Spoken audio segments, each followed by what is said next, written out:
মাদক নির্মূলে কঠোর অবস্থানের ঘোষণা দিয়েছেন নারায়ণগঞ্জ ১ আসনের নবনির্বাচিত সংসদ সদস্য মুস্তাফিজুর রহমান ভূঁইয়া দীপু। তিনি স্পষ্ট ভাষায় বলেন, মাদক ব্যবসায়ী যদি আমার ভাইও হয় তাকেও কোনো ছাড় নয়।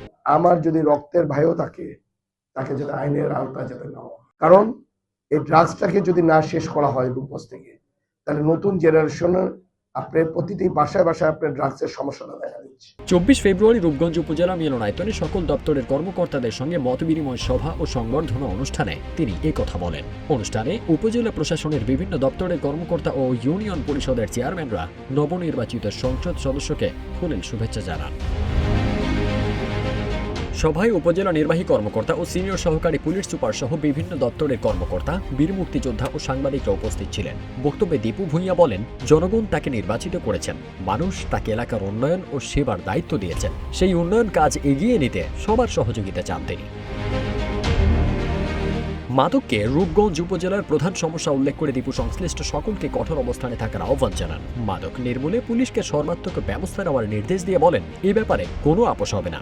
এমনকি মাদক ব্যবসায়ী যদি আমার ভাইও হয় তাকেও কোনো ছাড় নয় বলে হুঁশিয়ারি দেন নারায়ণগঞ্জ ১ আসনের নবনির্বাচিত সংসদ সদস্য মুস্তাফিজুর রহমান ভূঁইয়া দীপু। আমরা আশা করি যেটা আপনারা চেষ্টা করলে এটা আপনারা ধরতে পারবেন। এবার আপনারা জানেন কোন কোন স্পটে কিভাবে করে বিক্রি হয়, আপনারা রেট দিয়ে তাদেরকে ধরতে পারবেন।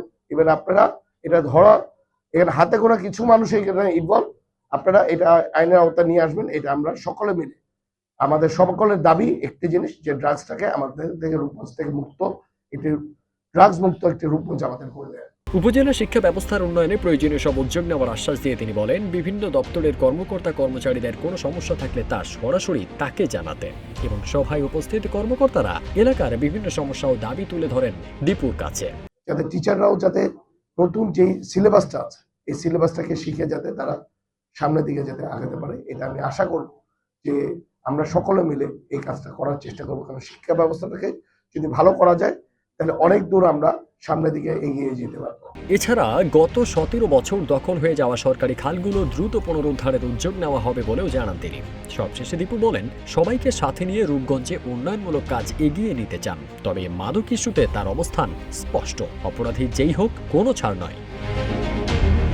ফারদিন সানি, রূপালী বাংলাদেশ।